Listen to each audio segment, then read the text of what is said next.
Happy Tuesday, everybody. Welcome to another episode here on the Bama Standard Network, the final whistle. And as you can see, I am with my Crimson Avengers, as usually, or I like to call them the rowdy group of guys that hang out with us every Tuesday night. Hit that like, subscribe button. If you're on Facebook, X, Twitter, YouTube, Instagram, TikTok, tune into the final whistle on the Bama Standard Network. Smash that like and subscribe button. Guys, we've got so much to talk to, but let me introduce the crew to my immediate right. Can I introduce my brother, Lushawn? How are you this evening? Are you ready to get it started? Oh, I'm excited. End of the season, a lot to talk about. Probably going to ruffle some feathers, but we here at Alabama ain't birds, so we ain't worried about it. Let's go. We're not worried about it. And the man, the myth, the legend, still busy. Look, showing the guns already, looking at the glasses, new money.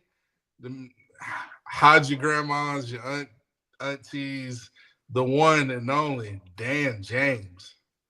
And I bring my friends Mick and Jeff. What's up, guys? I like and those some pork rinds, Mud and Jeff. Speaking of pork rinds, stuff I would have to eat after hanging out with this guy the next day because it was be a long night. The legend of the strip himself, all the frat houses, sorority houses in Tuscaloosa, the one and only Daniel Petty, who's the number one advocate for the Denny Dog. Please bring back the Denny Dog. Petty, how are you today? I'm pissed off. I will not sleep until we bring back the Denny Dog. Bring back the Denny Dog. You hear first on the final whistle. That's what we do. Greg Byrne, reach out to us. And ladies and gentlemen, the man, the myth, the legend. As you can see, he's at Bryant Denny already. 32-3-2. Chris James, how are you? I'm back, baby. He's back. He's wide awake. So we're gonna do a poll. If he dozes off, put in the comments. If he dozes off, for now, I'm tired. Over under. We got what minute marks? We got the chat chiming in. We'll take bet. 9:41. I say under, give or take, like 9:35 for sure. I'm gonna clock in at 9:47. Okay. I'm gonna take the under on that 9:28. Ooh, Dan going low. Ooh. I like Nice. Because they know I just finished eating dinner. Well, listen, if you want to go low and have your yardage, your landscaping look great and with great hard stone, great landscaping canvases, go to Lambstone Inc. And I will let my brother Petty tell me all about Lambstone. Well, Bama may go hard, but nothing goes harder than natural stone and Lambstone Company. Have you ever dreamed of having beautiful natural stone in or around your home? Well, don't settle for subpar materials. Check out Lambstone Company's selection of natural stone products to meet all your project needs. Lambstone is located in beautiful Aniana, Alabama, and is one of the oldest, most trusted sources in the state. So contact them today and tell them we sent you by using the promo code TheBamaStandard and receive 10% off your first stone purchase. Guys, stone ain't cheap. Putting it on a house is beautiful. 10% is a good deal. Go to Lambstone today, realrockstone.com. Check out those patterns and get some beautiful stone for that home. Get you some beautiful stone for your home. I love that. I love that. So, guys, we have so much to talk about. And let's get right into it. Let's just first discuss the playoff chaos, nonsense, awkwardness. It was brutal.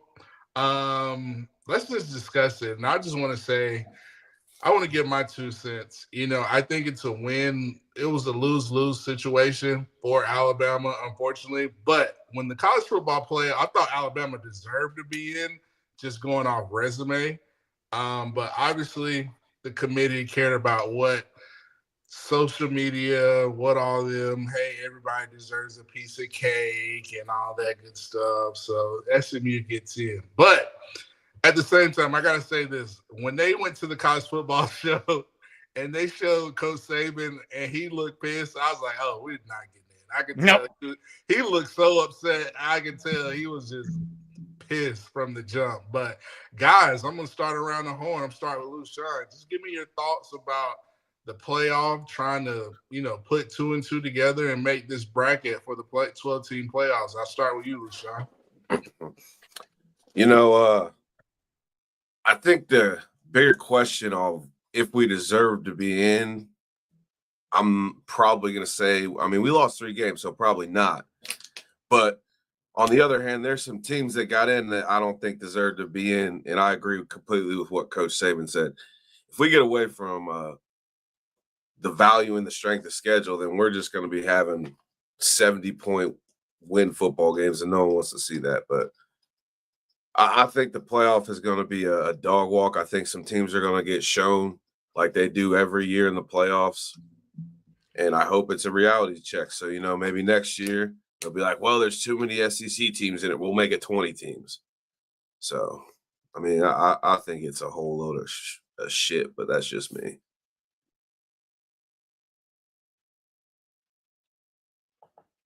You're muted. I think you're muted. Sorry, my bad.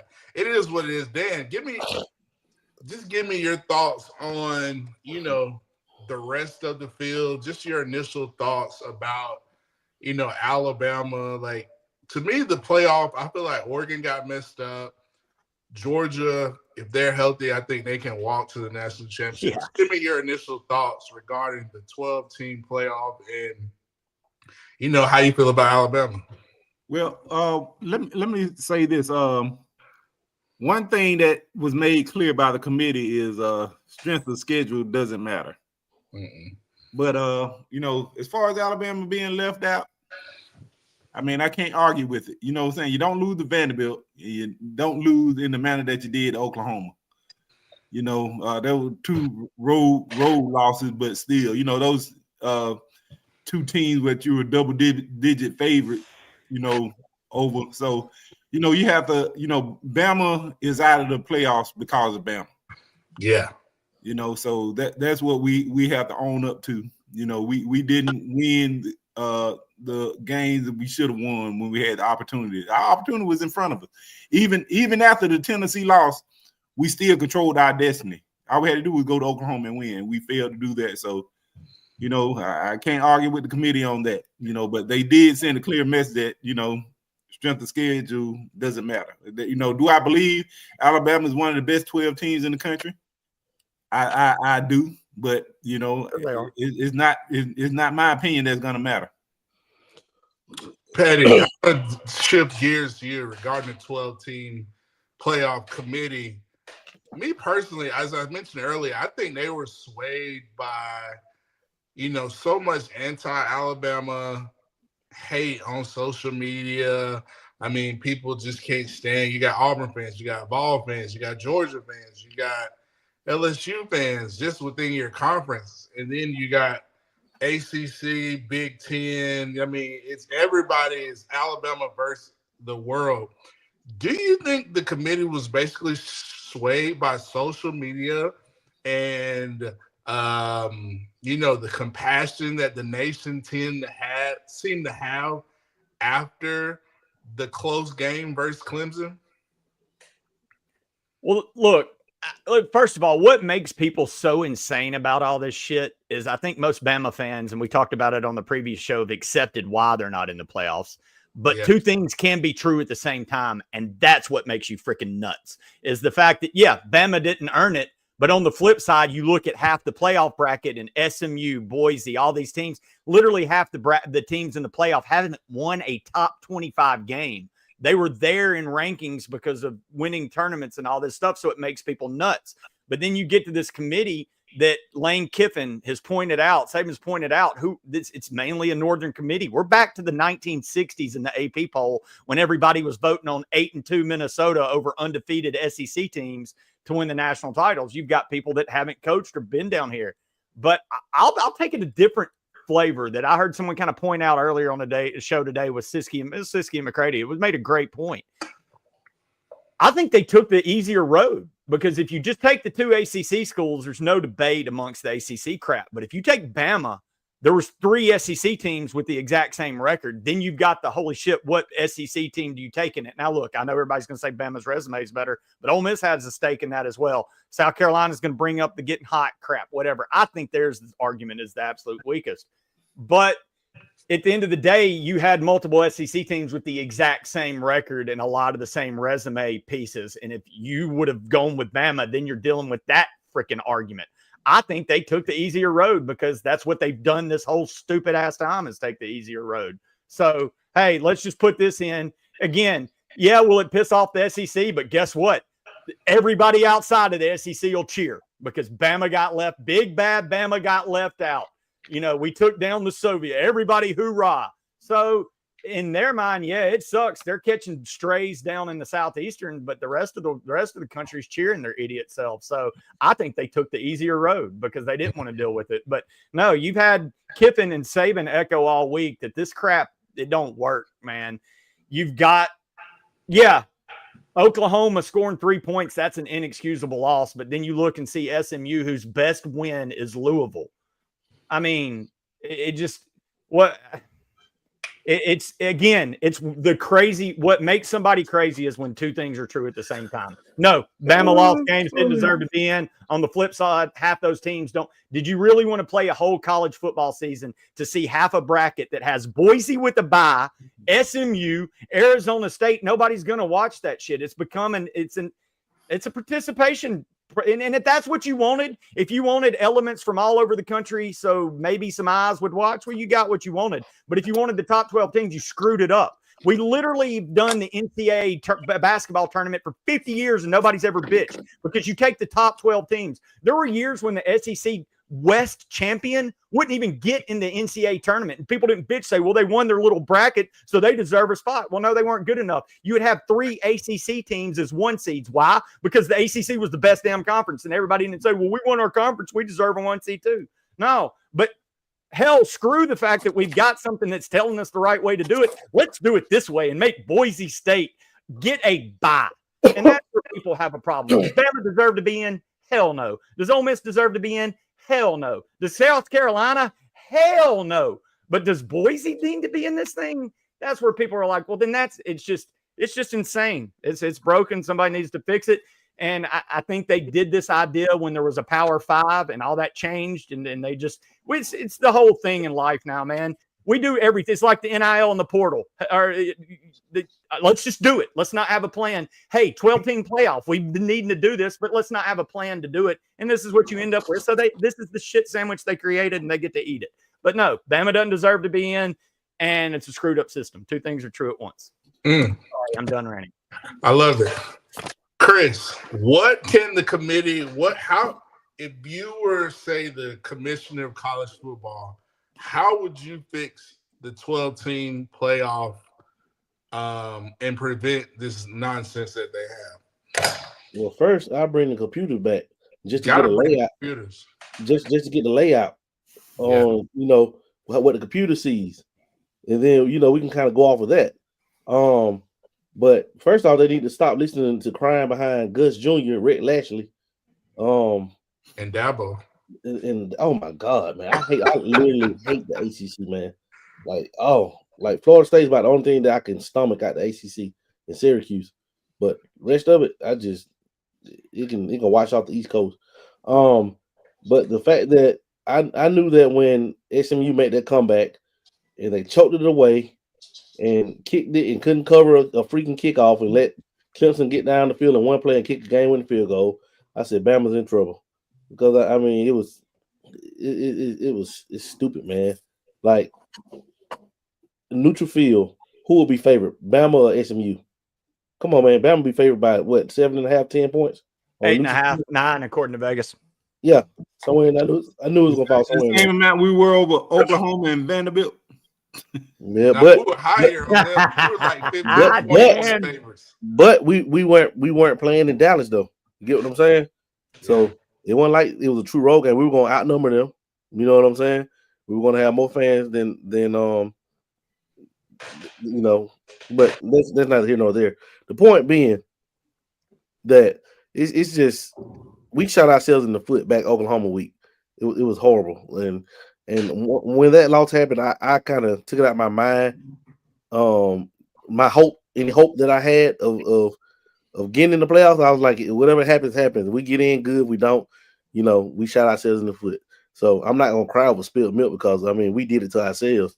They tried to give us a home playoff game when we were ranked 7th, despite having 2 losses, we were still 7th. So we peed that away. But one thing I don't understand is like the committee, like they talk out of both sides of their mouth. Like you value scheduling, but then again you don't. Texas, what wins do they have? What good wins they have besides Texas A&M? And you put them at 5? Come on, man. And I'm not saying, but I mean, you had Notre Dame there with 1 loss. You had Ohio State, who I think is a better team than Texas, and you still have Tennessee, who was pretty doggone hot. So, but to throw Texas in at 5, that's kind of like you kind of saw the writing on the wall. When they went ahead and I think they put somebody when I was watching the show, and who was that they put at Boise? They put Boise at 10. Wasn't Boise at 10 or something? They were ranked outside the top 10, weren't they? I think they had Boise like at 10 or something, and then or 9. Boise at 9, and then they put Clemson at 12, and I was like, huh? But I thought for a minute when they put Clemson at 12, I was like, okay, it might be Bama. Yeah, I was like, why would you put the conference champion who just won head to head behind SMU, which is stupid? Like SMU should be the one, huh? Then they rank SMU higher than Clemson. Stupid. And like they lost to Clemson. Like that boy, that committee couldn't get his way out of a wet paper bag. They're gutless, they're heartless. They need real people on there. Throw doggone Nick Saban in there. Throw somebody, people who actually know football, man. Because anybody who knows football, I'm just tired of it, man. Move on to the next subject. Okay, we're gonna move on. We'll bring it back up on the island and danger zone. But guys, before we get to our next topic about portal, guys, the SEC released some news today about first team and second team and all this stuff, and I was shocked about the amount of snubs that I thought that should have been on the team. Me personally, I can name 2 players off the rip. So, guys, who do you think was the biggest snub from Alabama on the all SEC first team from the coaches? Dan James. You're on mute. Now you're invisible. Without a doubt, Parker Brailsford. Without a doubt, how is he not first team all SEC? I don't understand it. Best center in the league, period. So I don't know. That's a snub there, but no first, second, or third team. That's inexplicable. Yeah. Chris, I go to you next. Who do you Parker think? Brailsford. That's all I got to say. Parker Brailsford. Parker Brailsford. Lucian, you got another name you want to add?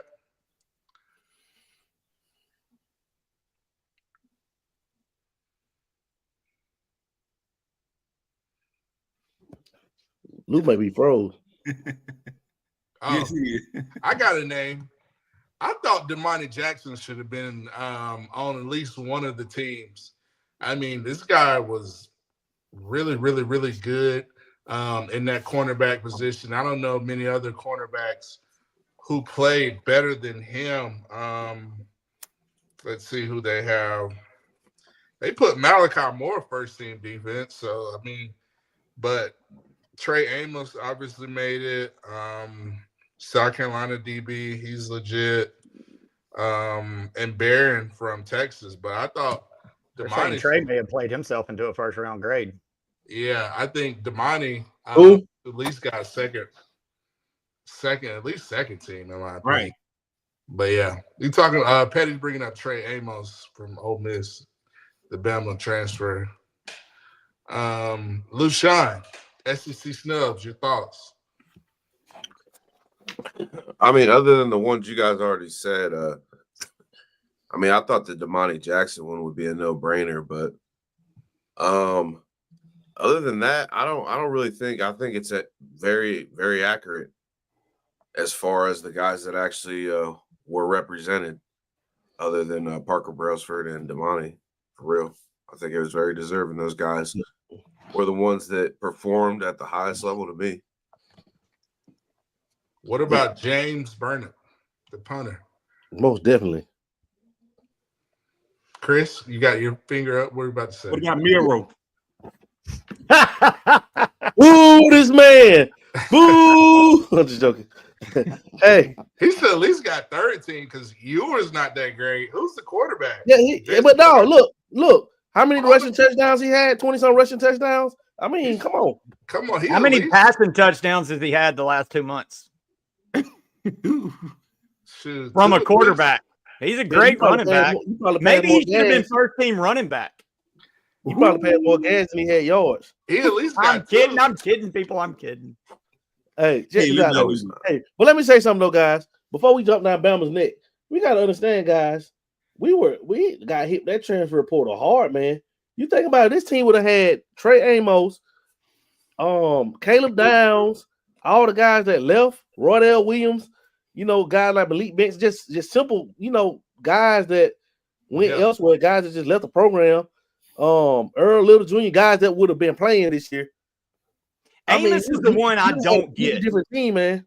Amos is the one I don't get because he was going to be a starter. I don't understand if it was a money thing or why Bama didn't go hard. You know it was. You know it was. You know, Patty. You acting like you don't know this. But you got to give that kid money. Okay, it is a money thing. But when you got a possible first-round draft pick on the island, you know how cornerbacks are. Getting dudes that good are tough. You don't let that type of cornerback walk off unless it's just stupid money, I guess. I don't know. He must have saw the money Jackson come in on his visit. We're like, oh. It was just transition. We had a lot going on. So, yeah, man. But that's what I'm saying. Considering all that we lost, if we'd have had everybody that would have had, under the board, like if Saban would have still been there this year, it would have no brainer been the number one seed right now. No brainer. But it's a transition and different systems and just a lot going on, man. But even with the guys that left, they kind of left their brothers high and dry. Bun, guys like that, man, they'd have been on this team right here. Come on, Bun. Ryan Williams and 3 wide. Come on, man. Caleb Downs and all those guys on the back end. Amos, man, would have been lethal. Bond had better numbers at Bama with Milroy. Hey, listen, man. Texas gave me a Lamborghini. I'll be transferred to Texas wearing a Bama shirt. I would go to Auburn for a damn Lamborghini. I'm just going to go ahead and tell you. War Eagle, give me the massage parlors and all the Indian shit. I'll be driving around him with my Bama gear on. Give me a Lambo and I'm a whore. I'll be commuting from Phoenix City every day to Auburn because I ain't know where the heck I live in Auburn. Oh, I ain't gonna live down there. They'll give you a Lamborghini tractor. Going through that. I wouldn't even drive through that no more. I go through Tuskegee National Forest. There's no amount of money that would get me to go to that school or Tennessee. I'm sorry. Orange. It's the orange for you, ain't it, Lou? It's the orange. Or Clemson. Don't even get me started on Dabo. No, there's only one color. There's only one color I hate worse than orange. That's purple. All right, guys. Shifting from colors to guys who are shifting in and out of the program. Dan, let's talk some recruiting.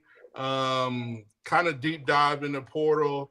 There's been some names that are kind of potentially targets.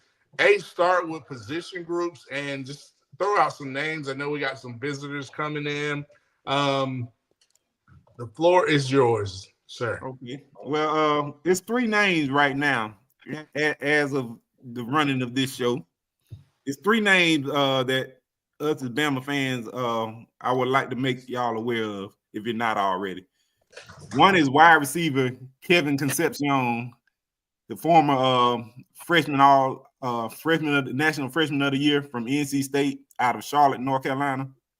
6 foot, 170 pound wide receiver. Had a big first year, but he has a relationship. The reason I like Bama and Bama's involved, he has a relationship with Jatavian Sanders, director of recruiting at University of Alabama. And the second one is a guy that Bama fans should be very familiar with. It's Kelby Collins, 6'5", 280 plus pound defensive lineman from the University of Florida.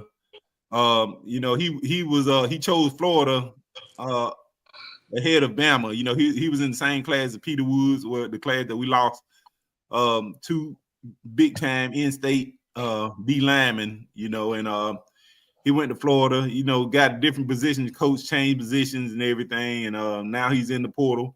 And Bama is very involved here, and I would go as far as to say they're the leader right now for him.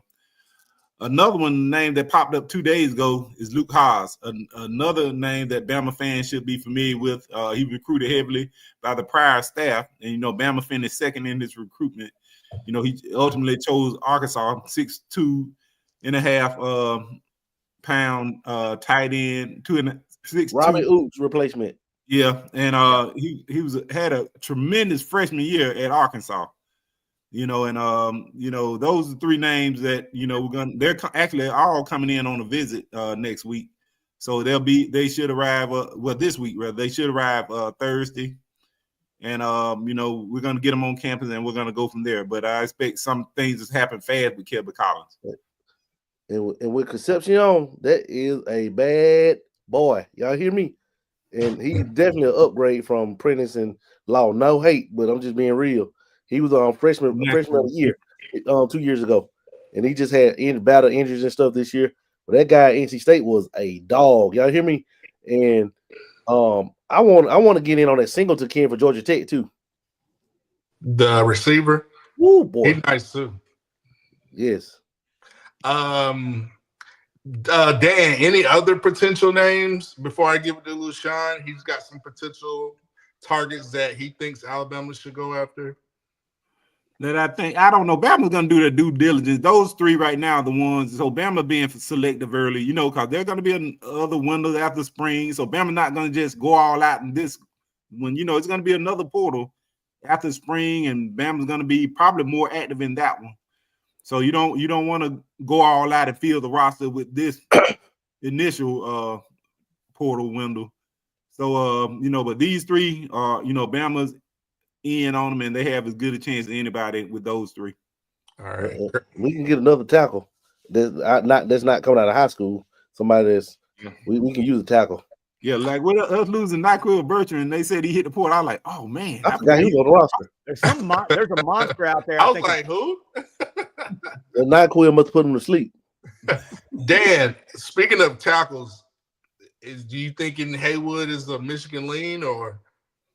Well, right now, we don't know, but we know it's not Bama.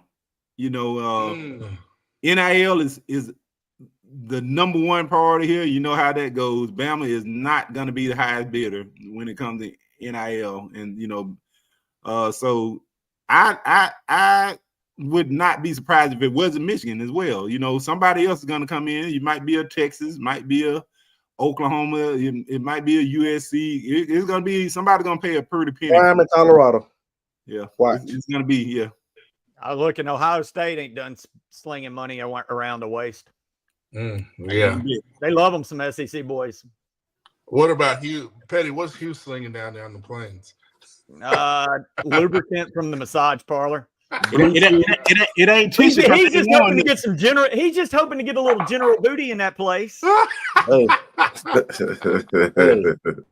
He heard General Booty was on the market, and he was in Louisiana faster than a mosquito on a coon ass. Man, slinging honey packs. Well, we lost the Iron Bowl.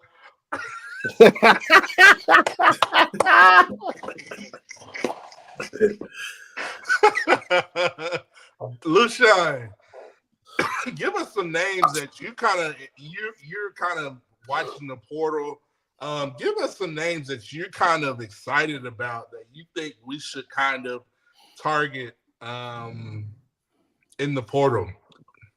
You know, one thing I harped on last week that I think we need that Chris said that I thought he was talking about. He's talking about offensive.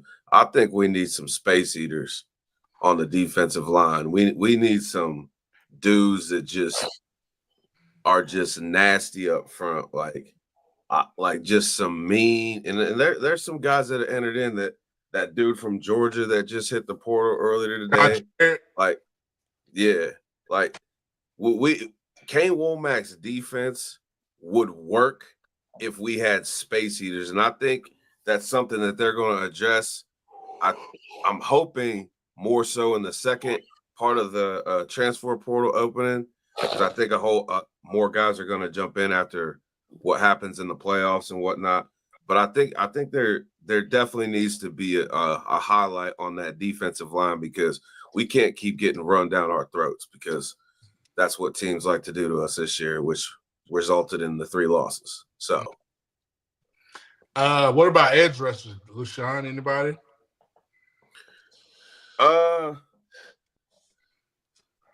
I wouldn't say there's anybody in there right now that is like proven that, like, because if Bama's going to pull the trigger on an edge rusher, it's going to have to be somebody that's actually been in the trenches and done something.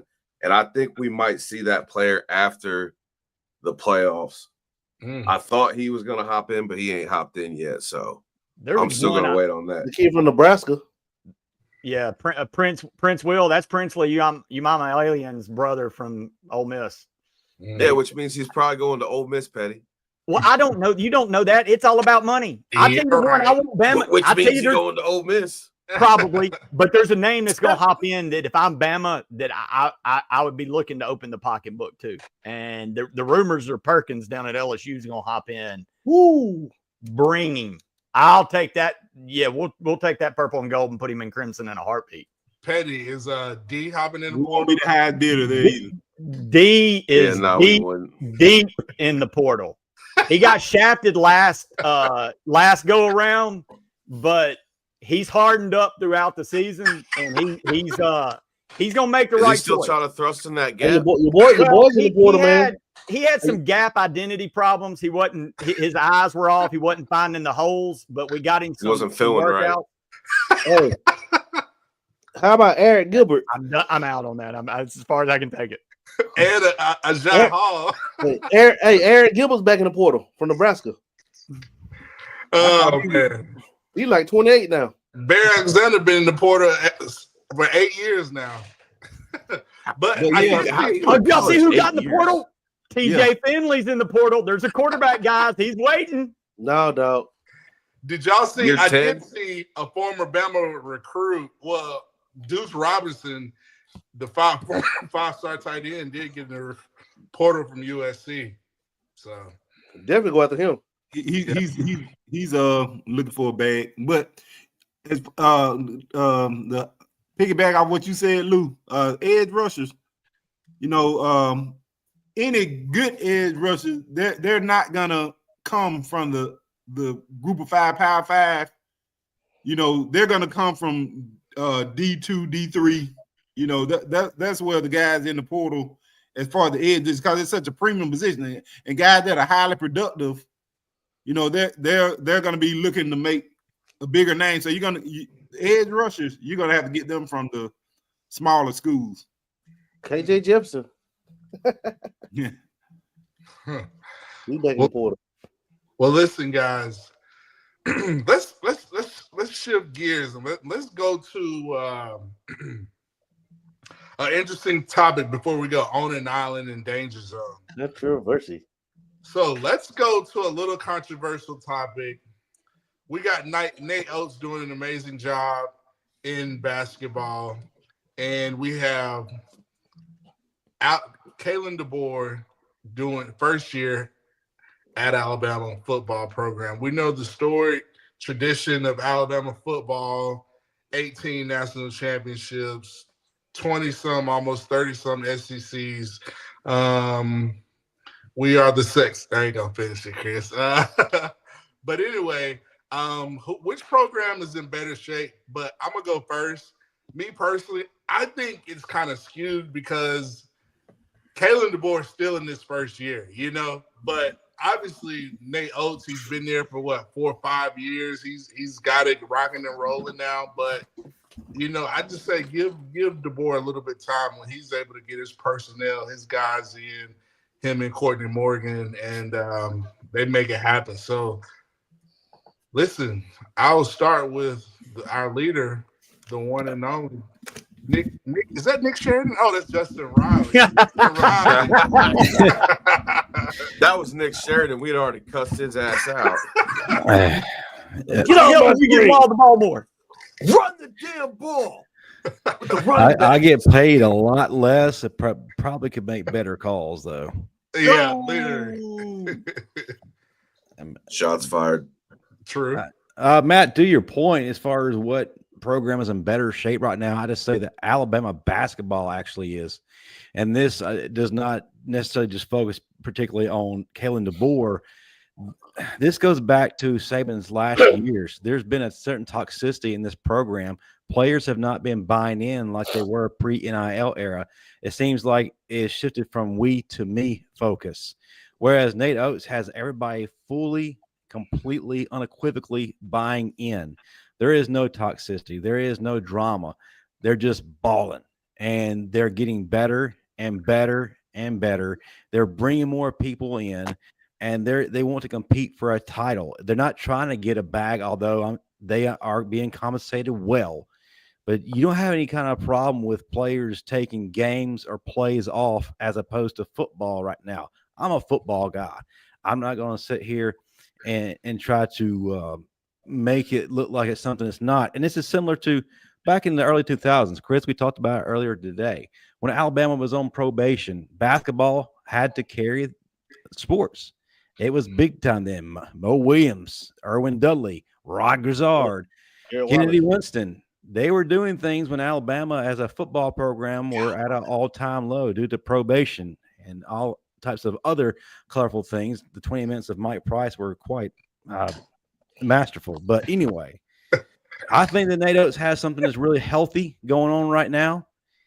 And until proven otherwise, I feel like this program is in better shape at the moment until something drastically changes as far as culture goes. Let's go, Chris.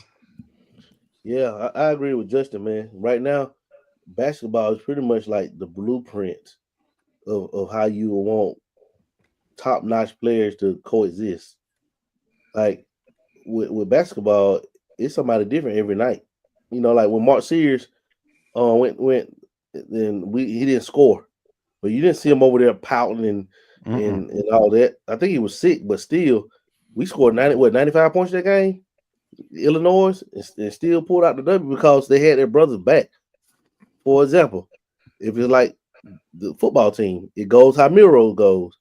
Milrose having a bad night, you see it affects everybody. Basketball, you know, I know you can't compare apple to oranges, but still the same principle.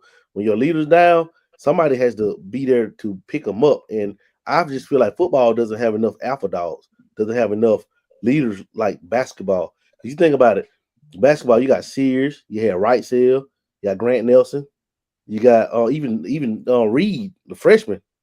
You know what I'm saying? You got Big Cliff.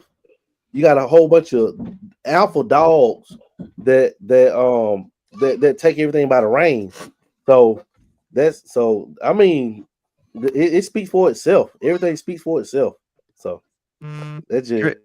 Chris, you're absolutely right. If one guy's down, you got 2 or 3, maybe even 4 other guys that say, you know what, you're not doing too well, brother. I got you. Let's go do this thing, and we're going to bring home a victory.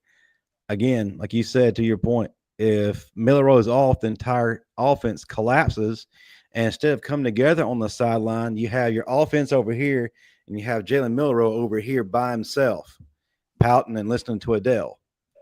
That doesn't happen on the hardwood. I'm just going to call it like it is. A leader does not do that. Let's go, Dan.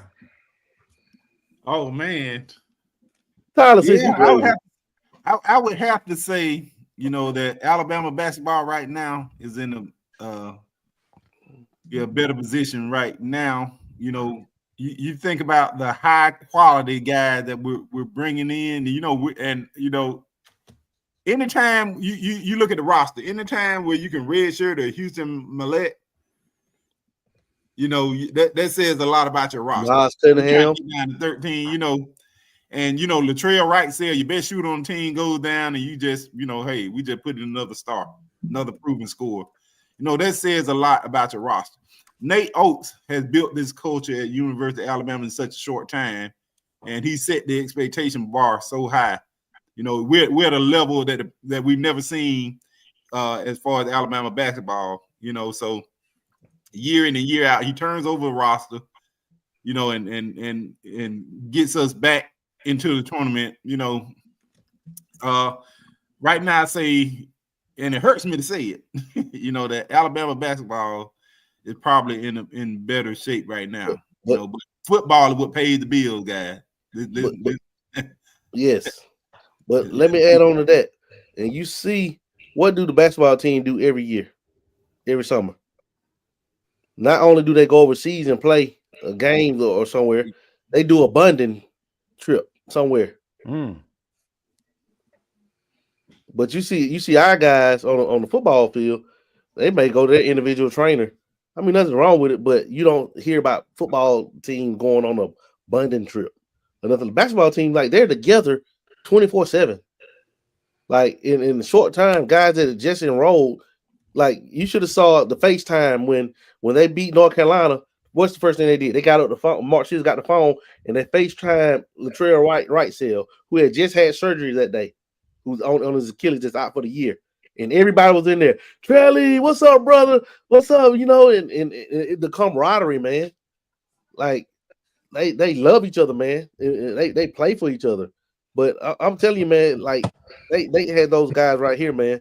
It's like he'll have them run through a wall for each other. And then he made, like, they give out their hard hat award after every game. He made doing blue collar stuff cool again. You get what I'm saying? In the age of finesse and stuff that I can't get dirty, I can't dive for balls, I can't blah blah blah. He made blue collar things cool. That's a good point. And just think about that, man. The bonding, the blue collar, just simple stuff, man. Maybe we need to adapt. You know, I think it's coming. I got faith in the board. Lushawn, want to get your take? Huh? I think Lou wants to go last. Oh, Petty, my bad. Let's go. Yeah, because I think Lou's about ready to spit fire at all our dumbasses in his mind. Let's go, baby. No, and I'll go quick. And it's to echo. Look, like Justin was talking about, man, I've said it time and time again. My favorite memories of my time at Alabama, probably as a fan, came from Coleman Coliseum Wednesday nights. I just love that shit. But the team, I mean, it was dead in there most nights. It is what it is. And there's no denying that the biggest brand in all of college football is that Crimson A. It just is. It is what it is. And that's not going away because Bama didn't make the playoffs this year. But let's be real. Bama didn't make the playoffs. Nate Oates has this team coming off a Final Four appearance, kept most of the roster intact, brought on new guys. And, man, it's not just the blue collar, Chris. It's how he meshes the blue collar with a game kids want to play. A lot of the problems with the old blue collar coaches is they're still coaching a basketball game, UCLA 4-post, that just bores the shit out of you. On the flip side, Oates is blue collar, but he's also, I want your ass as soon as you step off that bench to fire it. And that's why you're seeing someone like Holloway, who transferred from Auburn, who, by the way, is a great freaking basketball program under Bruce Pearl, but he struggled because of the mentality that Pearl coaches with, where he gets up to Alabama and it's like, I don't care if you go in the slate, you just get off and shoot, and if you miss it, you shoot the next one. And that type of coaching is why Holloway is now becoming such an asset at the guard. And yeah, I mean, look, Oates is that he's the perfect blend of hard ass and new age basketball. And it's a beautiful thing. And there wasn't a day in my life where Alabama goes into look, Bama's football blue blood. North Carolina is Bama in basketball. They are basketball blue blood. And Alabama went to North Carolina, Chapel Hill. And by the end of that game, you could only hear the Bama fan base. Not in my lifetime does that happen. Absolutely. There's no doubt the basketball program's in better shape right now. And we've been waiting for this one. Save the best for last. Tyler Siskey's been waiting on it too. Siskey's here for you, Lou. Shouts out to Tyler Siskey in here. The Maybe floor he should is come yours, on. Lou. I think Tyler should come on. Get Tyler a link. Put them on. I'll text him, see if he wants to hop on. He said he was tired, but I think he's been drinking some of that rain body fuel. I want to get Tyler's take on this. it's on mute, football. I'm on mute. Oh, you we good good now? now. It's football. Championship.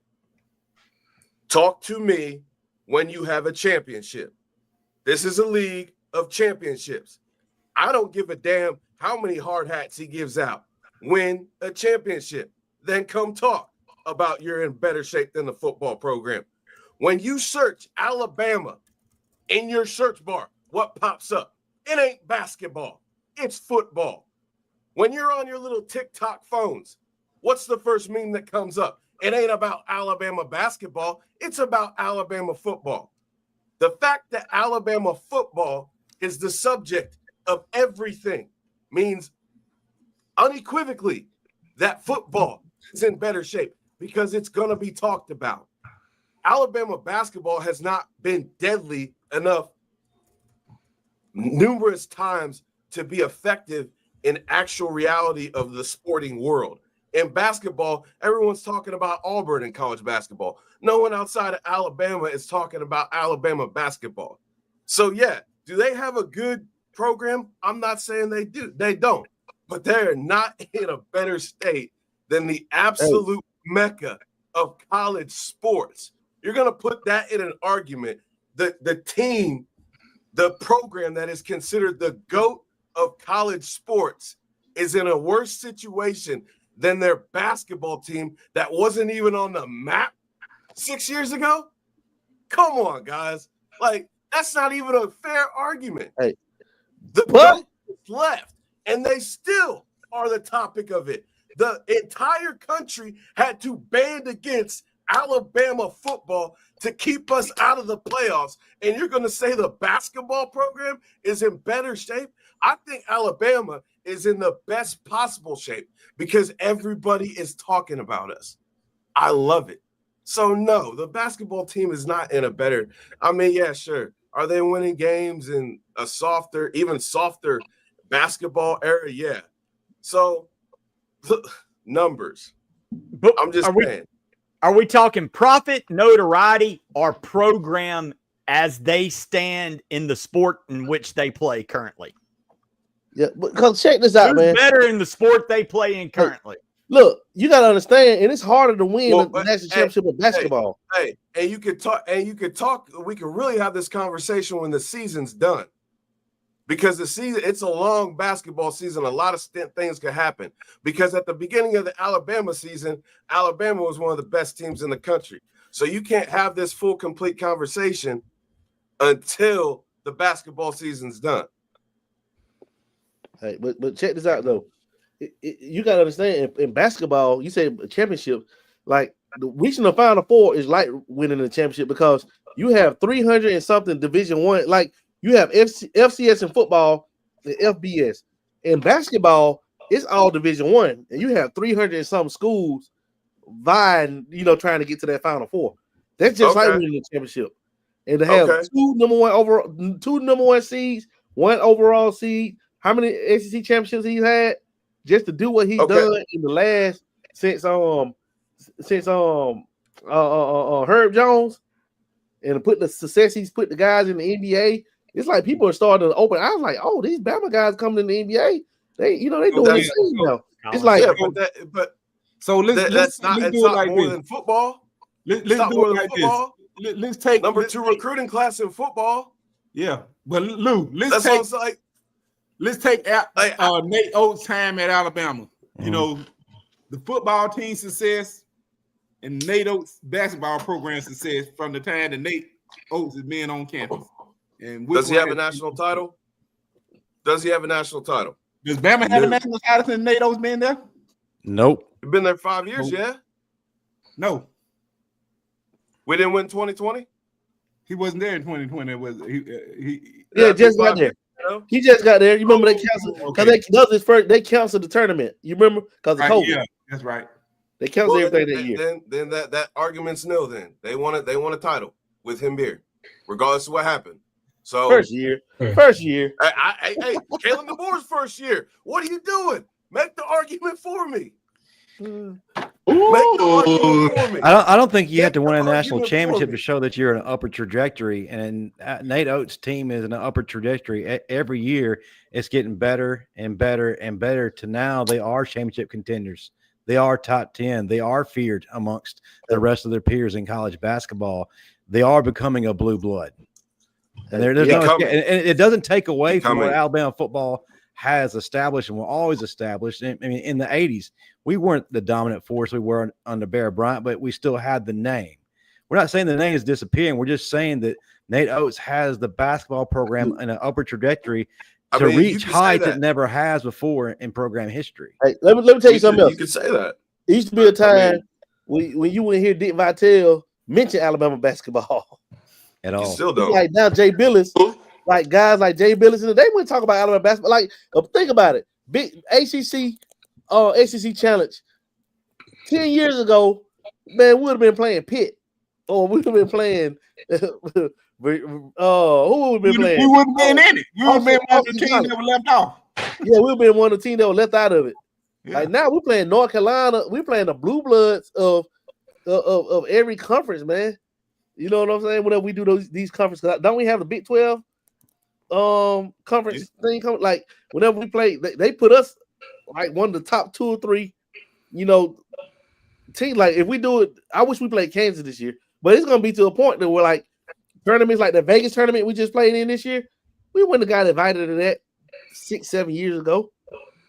Just the perks that the notoriety that our basketball team has gotten. It's like we're viewed as the top of the line in college football now. Like when you mention college basketball right now, Alabama is in that conversation. Well, I think we discussed this topic enough. Thanks, Justin. Not more than football. Chris, Lucian. It's called the Mecca. Prove to us that it's not. I don't have to. I just did. It's the search bar. It's everything. The Mecca of search college bar, sports. I mean, Encyclopedia Britannica can show you history of everything, but doesn't mean that Alabama basketball is not going in an upper trajectory either. How do your algorithm numbers make sense? Because we're the best. But how you see that's applying your own logic just to prove your own point. That doesn't work like network. That's why the algorithm is doing what it does. You know this, man. Like football pays the bills, but hey, basketball ain't nothing to sneeze at. Football pays the bills. Basketball's better right now. Basketball might be getting us a summer home soon, so it's coming. I mean, they can both coexist. I just see there's more of a healthy environment right now in college in Alabama basketball. And baseball's coming too. We got to get women's softball back on track. And shout out to Alabama women basketball, man. No kidding. They have you known for Alabama women to be ranked in basketball. Not since 1992. Was that? Where did you find that on ESPN, Ocho? So you mean to tell me the women's basketball program is in better shape than the football? That's joking, Lou. Just joking. Let's take a deep dive into that. Lou, how's that make you feel? Y'all gonna get a visit from me. You're gonna get a knock at your door tonight. You keep it up. I'm gonna tell you that right now. We should go to Dr. Phil. Lou, Sean, tell me why you're angry. I want to hear. Lou's gonna be like, hey, y'all saw Jay and Silent Bob Strikes Back. Lou's gonna be showing up everybody's house with a list. B-Dub 9375 said Bama football wasn't as good. I'm gonna beat your ass now. Look at this question right here. That's a good one. Yeah, right here. Tyler Siski. Serious question. If Alabama, Oklahoma, is this a topic? Can I say this? No, it wouldn't be a topic, but the Vanderbilt loss is what makes it a topic. I don't even think Alabama had to beat Oklahoma. I think if it was a close game, if they would at least scored 15, 20 points, we would have got hosed on that touchdown. We would have gotten the playoffs. I think we would have got hosed. Points hurt us more so than anything, and losing to Vanderbilt. Hey, but look though, nothing ever came of them officials, man. That made the worst possible call ever. We were still down. No, what I'm saying is, but that's a momentum shift. It would have made a 2-score game with 14 minutes to go. Anybody's ball game. Alabama had the momentum. You down by Right, two and they've already 14 turned the minutes ball ago. over. Huh? Like, but man, yeah, if Bama beats Oklahoma, but like Dan James says, man, if my aunt had nuts, she'd be my uncle. Like Not you scored necessarily 3 in this points world on the road anymore. against Oklahoma. Would they drink a seltzer beer? Put the ketchup. They put the ketchup in the refrigerator. Weirdo. Y'all are clown. too funny. Well, listen, guys, speaking of ketchup in the refrigerator and passion, we're just going to dive right into the zone of danger and why this guy is passionate and going to level 10,000, you know, from the seeing Step Brothers. He's like, I was at a 6. This brother's at a 10. Let's go to the danger zone with Lucian. Don't touch my drum set. I know Cops doesn't come on till 4 p.m. All right, y'all. This week in the danger zone, it's very simple. Something that needs to be addressed on this team, and it's not losing the ability to want to compete.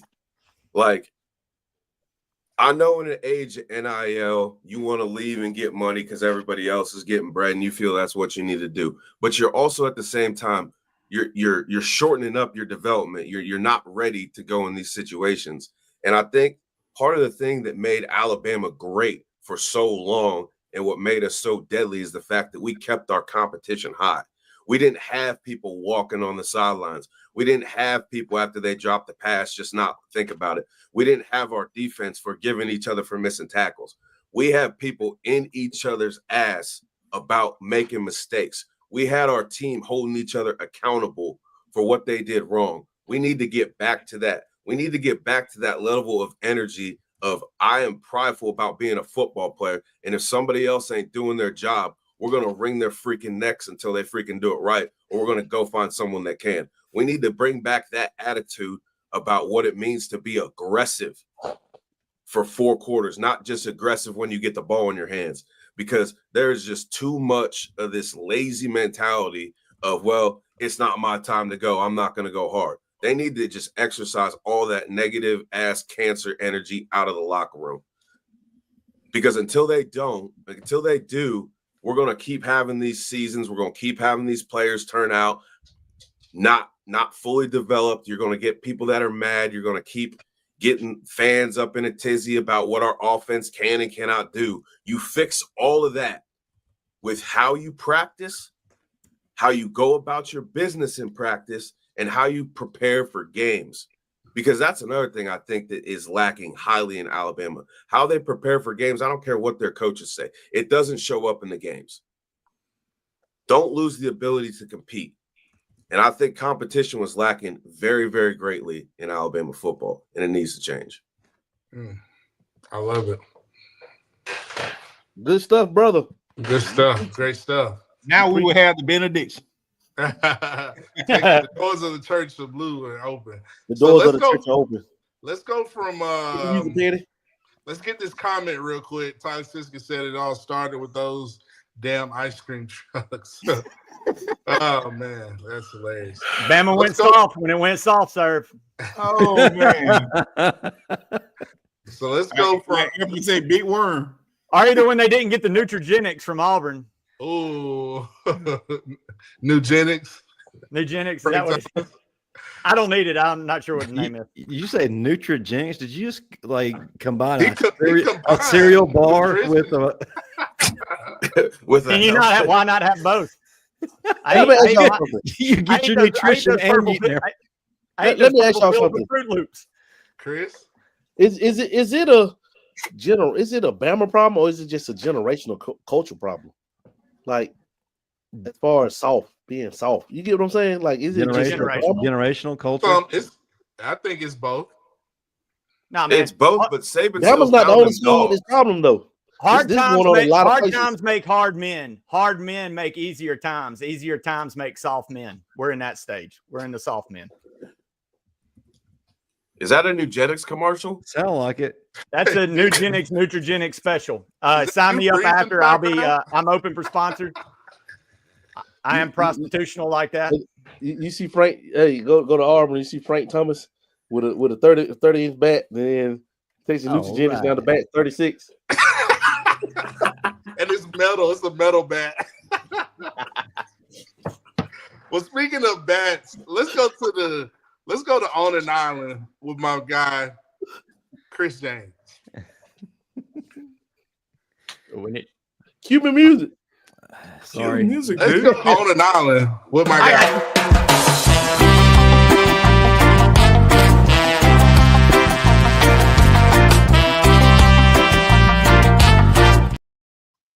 So much doobie smoking when we made that video. Normally I do on the island. I'm at Brian in the stadium game playing the guys. Welcome to On an Island with Chris and Matt. And I'm gonna let Chris go first With the because high sock. Chris is over there on the beach chair, ready to unload some good information. So the floor is yours, Chris. No Diddy. No Pause. Diddy. No Diddy. Unload. Little Diddy. Unload a lot of information processing. Yeah, guys, I want to talk about, we missed the playoffs. Yes, we getting a lot of slack from everybody. But, guys, we have to remember, man, we have to stay the course. We're young. Think about how many freshmen played in the secondary. You have Damian Brown. You have Mbakwe. You have Mincy. A lot of young Bray Hubbard, who's what, redshirt freshman? Mhm. Just a lot of young guys, man. And think about like next year, and then you get Keon Saab back, guys like that, man. And Ivan Taylor's gonna come in, and Dan says he's gonna play as he thinks he's gonna play as a freshman. Like, it's easy to get the press. We missed the playoffs, yada yada yada. But sometimes, tough times don't always last. Tough people do. We'll get through this. I mean, we'll get through this. And we'll learn from this. We'll be much better. We'll be much better because think about last year. Arizona State was a 2-win team last year, and they stayed the course, man. They stayed together, and when they got their quarterback and that running back Scatterboo, probably the baddest joke in college football, not named Gentry or Travis Hunter. So I mean, man, like next year we will be mauling people. We will be mauling. I know every year, all season, we'll be all season champs, but seriously, if we stay together, our guys, we just have to stay the course. Don't transfer out. People are gonna be coming trying to break you up, trying to throw money. You see what happened last year? We lost our top 4 corners plus the 2 we lost to the NFL plus Kool-Aid and Arnold. Then we lost their backups too. So y'all got to understand where we came from, what we started with. Like this time last year, like January last year. Earlier this year, we were like, oh my God, what we gonna do? Oh, we got to do Money Jackson. Who's gonna play opposite of him? And all you did just had an outstanding season by Damian Brown and a great season by Jalen Mbakwe that came and backed him up. Keon Saab got hurt. Oh God, what we gonna do? Insert Bray Hubbard. Wonderful season, man. So I mean, it's to the point now, man. It's next man up. But next year, even if it's next man up, it's going to be somebody that got some type of experience this year. So I just think that we stay the course and stay together, man. We'll probably be the best secondary in college football next year, bar none. I like that, and I'm gonna piggyback off that. I just kind of want to piggyback off that and just say, I just think us not getting the playoffs probably was the best thing that could have happened to DeBoer and his mindset, because now I think he understands, okay, he knows what good has to look like. And from a preparation standpoint, he knows he's got to be more dialed in, going on the road in the SEC. We got some challenging road games next year. So, and I think he's going to be more in tune with, just his staff, his offensive play calling, who's calling those plays, depth. He's able to get in his players. So I'm excited for how he's going to move forward. And I think us not getting in, just this feeling is going to pay dividends on down the road and kind of go into that psyche that we kind of want DeBoer to be, that crazy psychopath. I think him missing out and having the disappointments in this transition year is going to pay dividends on down the road in the future for Alabama football. And I'm excited. And I think the best is yet to come, especially year 2. So especially when they get his signal caller back there, his quarterback, his all that good stuff, people are gonna be like, dang, man. I mean, people fail to realize this. We lost the GOAT, and we still almost made it into the playoffs. Like, who would have thought that? And had our chance to be in the SEC, but we didn't execute. We weren't prepared. So I think it's a big learning lesson for this staff moving forward, and I think it's gonna pay dividends on down the road. Chris, let me ask you guys this. The schedule just flips next year. All right, Texas still gonna have another easy, soft schedule. The schedule just flips. But how done would the much be next year? We going to Athens and kick their tails. Like, how processed? Would it be? We have to choose another word other than process because they're already processed. What would be the next word? Decimated. You said what, Dan?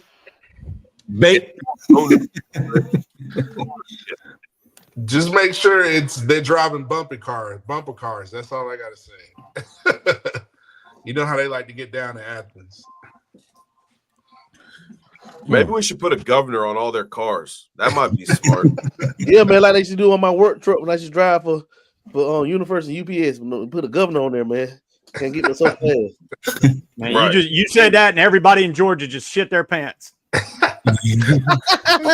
Like, governor, we voted for Governor that. on our cars. Well, if you're gonna do that, if you're gonna crap in your pants, you're gonna need something to wipe it. And what better way to wipe something is with a towel, but don't use just a regular white towel. Don't wipe your butt. Go to Alabama, go to Wet Will Sport and get a title towel from wetwillsports.com. Get a title towel. That's wetwillsports.com. Use the promo code STANDARD and don't wipe your butt with it. Hey, Roll Tide down in Florida against those Michigan Wolverines. Justin, this show needs to be on Mad TV. Tell you what, if that promo right there does not make you want to get a title towel, I don't know what will. Don't use your socks. Use title towel. Don't use your socks. Use title towel. And it's pretty thick. It's thick. It's about as thick as Charmin tissue paper. So we got it. Oh God. So, guys, let's transition from title towel to Petty's mailbag. This correlation with the Western Winds. God dog, Siski. That's a valid point. Siski is on it tonight. Yeah. He's fired up from the previous show. Where's Van? Oh, yeah, where is Van? I think he's got a show or something. He was talking about being on with Saban Jr. So it's Petty's mailbag. Questions didn't fly in this week. I don't know what was up. Everybody, I guess, was upset, but I kept getting the same question. So I just conglomerated it into one. And I really don't know how people were asking me, but I guess I'll tell the story. Petty, where did it all go wrong? Well, man, I had to give some deep introspection to where it all went wrong. And, man, I don't know. There's so many options, but I guess it was 6th grade at Northwest Rankin. We had field day. It's like 1991, and I didn't know what IBS was because I'm from Mississippi. We didn't even know that was a thing.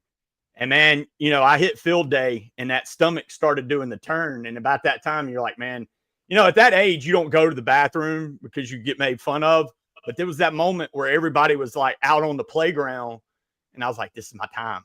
I can make it. So, dude, I busted into the bathroom, drop it.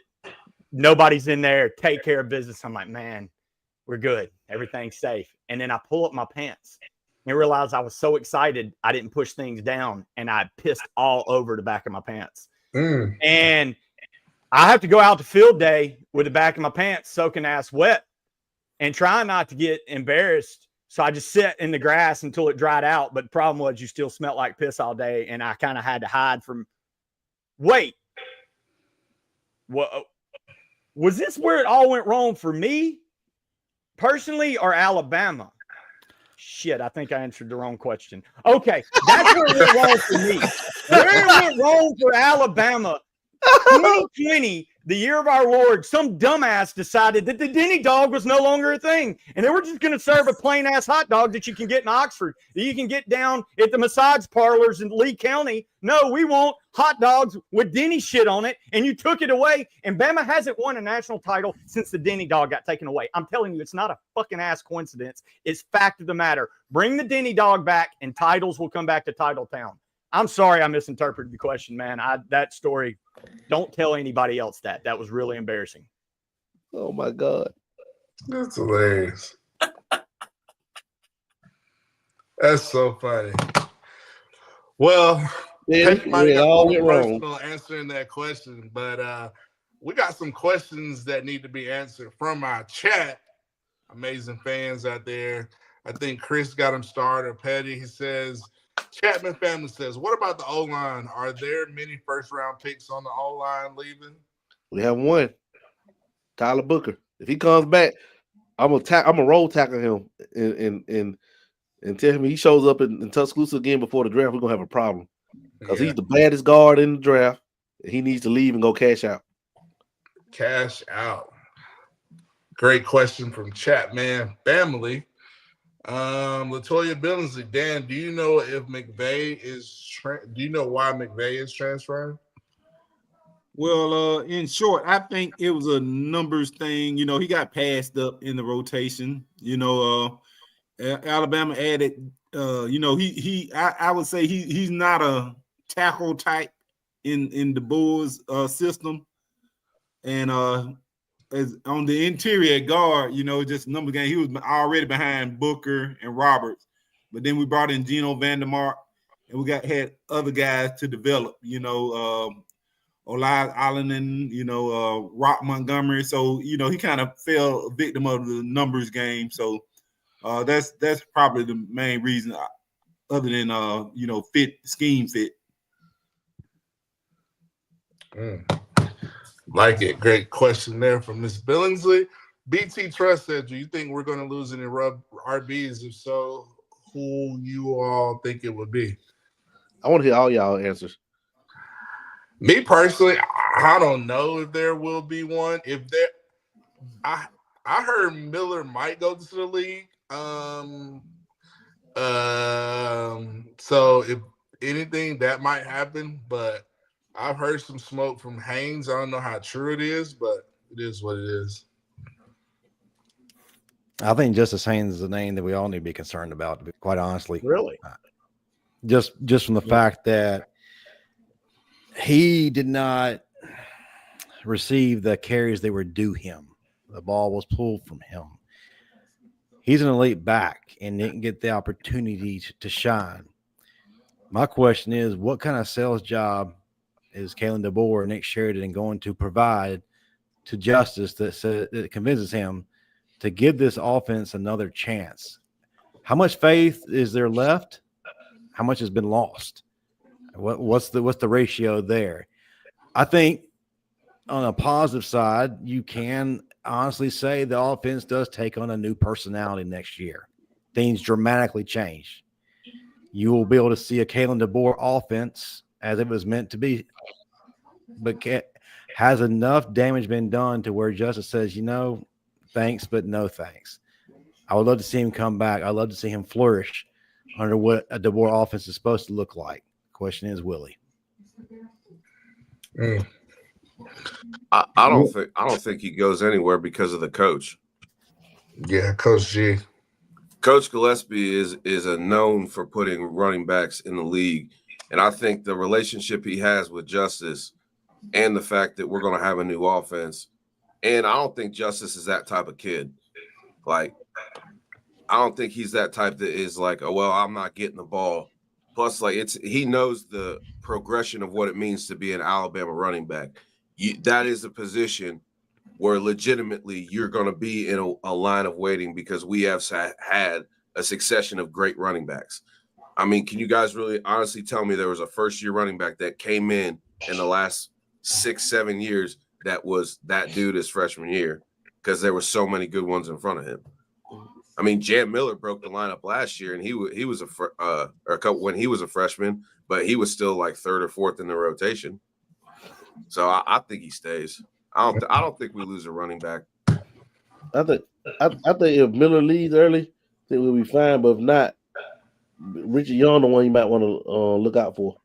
I don't know if I agree with that. I don't know.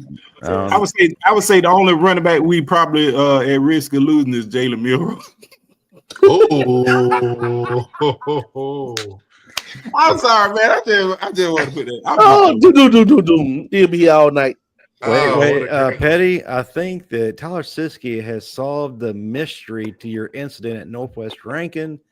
Sour cabbage. I've never on had a hot Denny dog. Sour cabbage on a hot dog is what caused your IBS.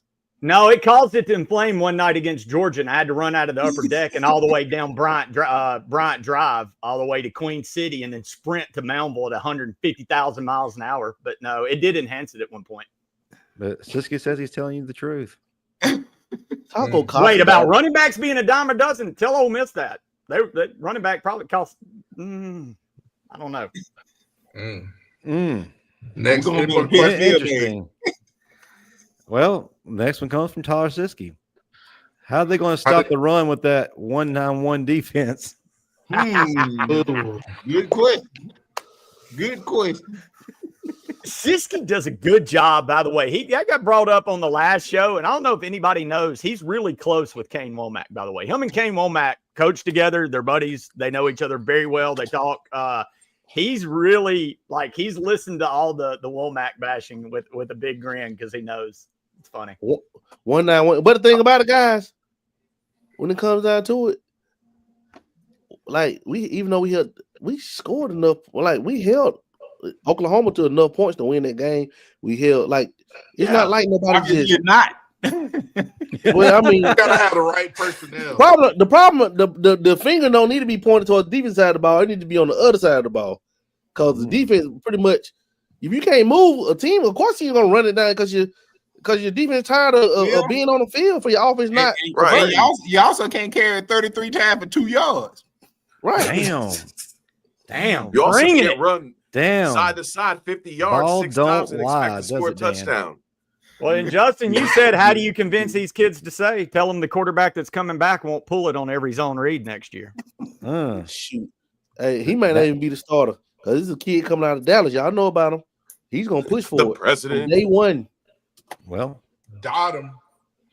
next Y'all question. see any changes on DeBoer's staff this season? Yes. Hell yeah. Better be. Or he's gonna Hell be changing Nick Saban old office. Hell yeah. Do you honestly, Matt? I want to ask you a question, since Nick Sheridan is your favorite of all time, without question. But more than Dave Rader. Anyway, do you, if you're on this team right now, do you wait to see what Sheridan can do now that the offense can truly open up and resemble what was promised or sold to us coming in? Because really, if you can give him like a probationary period, or have him on a short leash. Oh, you pack him up too. Yeah, I mean, I think you can, but I think one thing I noticed, DeBoer seemed, after the banquet on Sunday, they asked him this question. He said he was appreciative of the unselfish players that came through Alabama, and basically said that,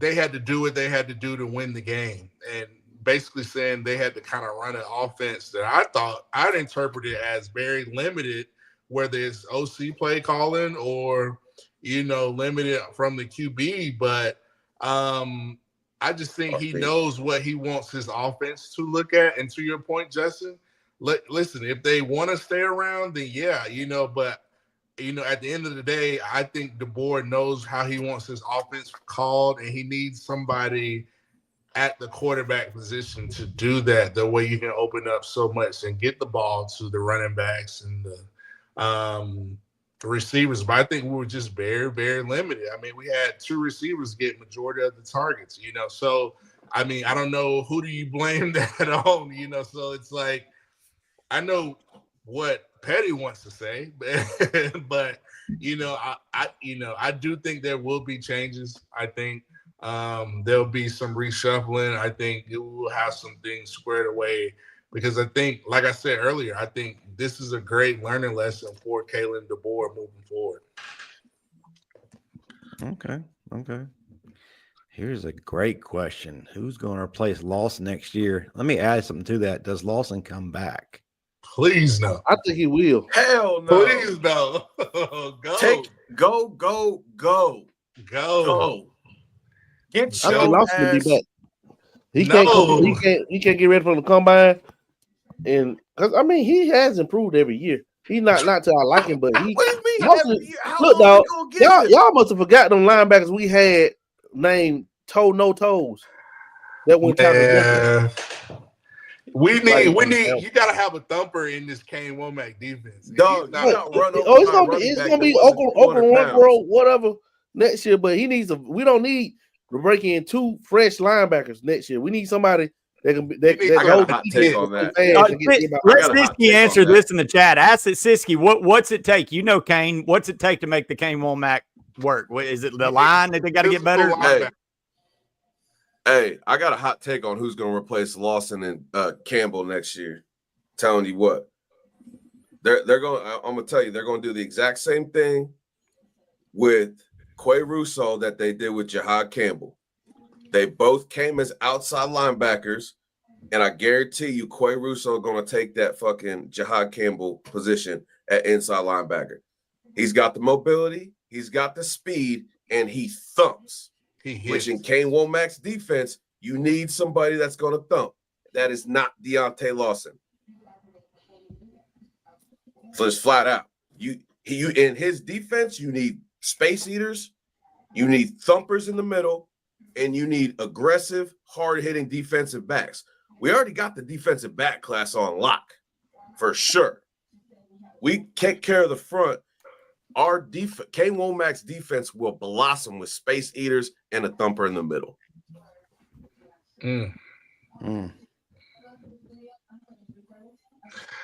All right.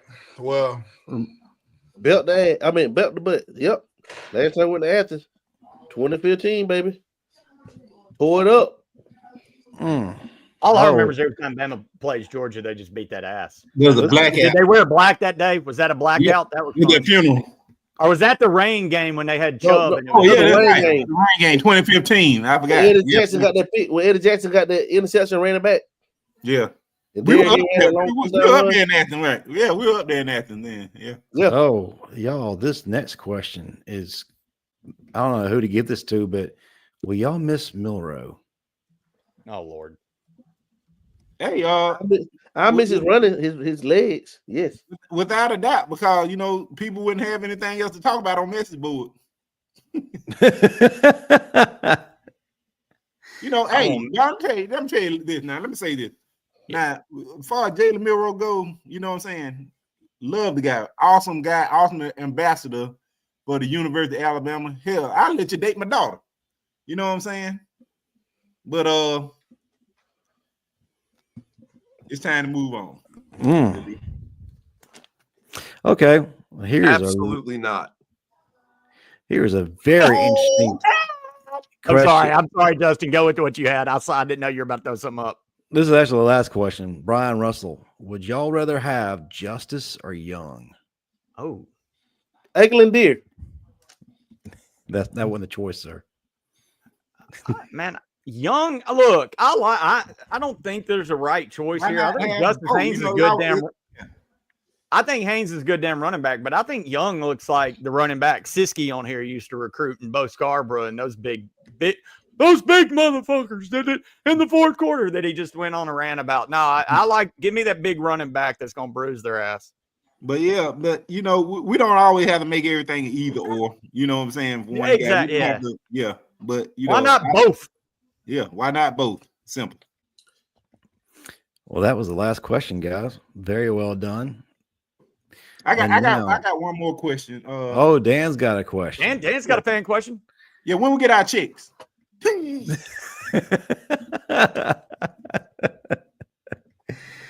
Well, listen, guys, y'all doing tremendous. He in a barber chair or something? Who? I think he is. Wait, hold on, man. He went way past the over. We're at 124 before we lost him. Right. What? See, you don't even know what's going on. Look, Bless it. You said something about a barber chair. I should have took over. You said something about a barber chair. I'm good.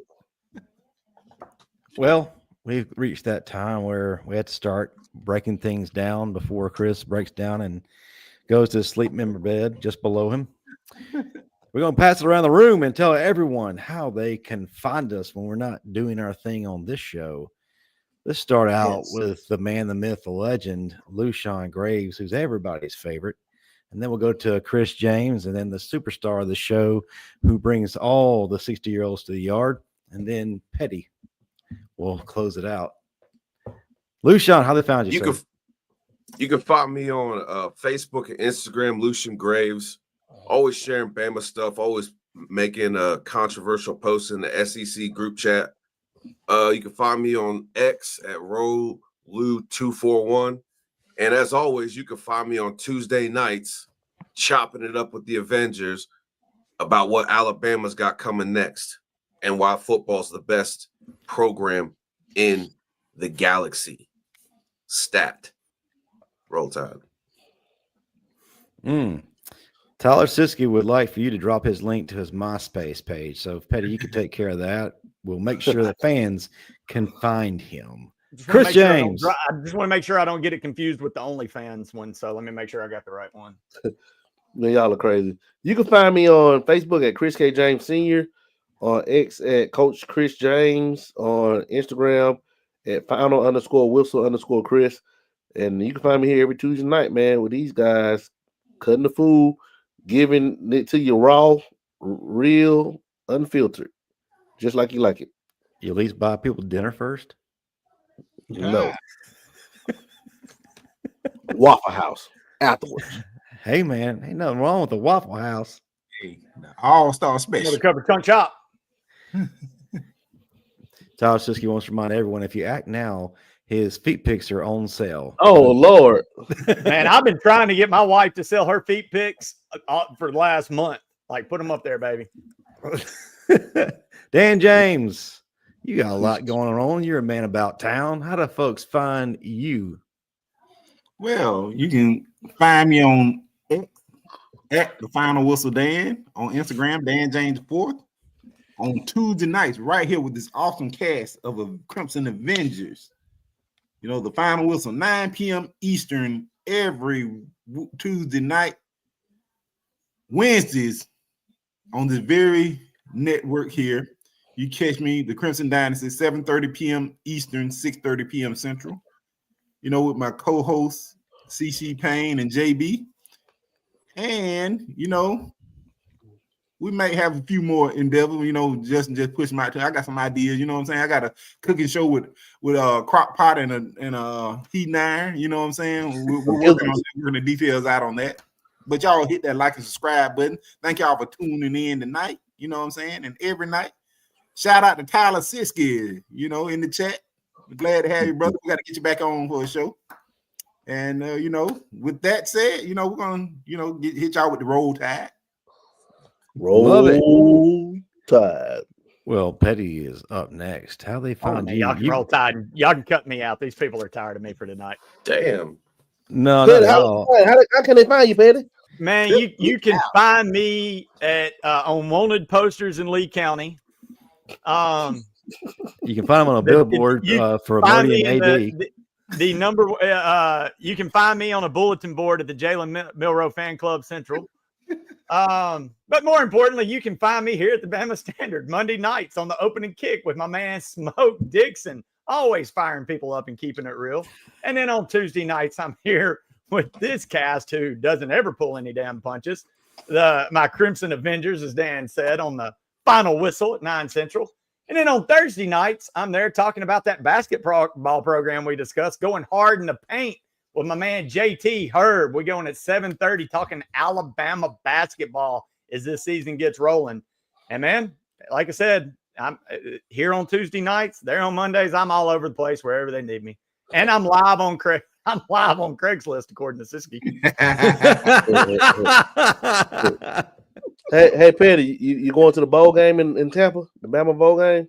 I would, because it's literally 30 minutes from my house, but I will be on a boat. Sorry. I'm on a boat. I'm on a boat. Sorry, I am. It does suck. I do hate, like, I'm want to kind go of eating green eggs and ham. but sorry, I think I'll be in Bon Air. Isn't that one of the ABCs on that date? I'll try to catch it from a tiki hut. Have some pina colada. Little making love at midnight. Little Bama on the beach. No, I wish I was. I hate it, but no, I'm not going to be at the Rose Bowl B game. Good. Well, that's going to do it for all of us. Stay tuned for more craziness. It's what you crave. It's what you're going to need to get you through the off season. It is long. No diddy. We will be back here next week doing our thing. But until then, make Alabama great again. Roll Tide. Roll Tide.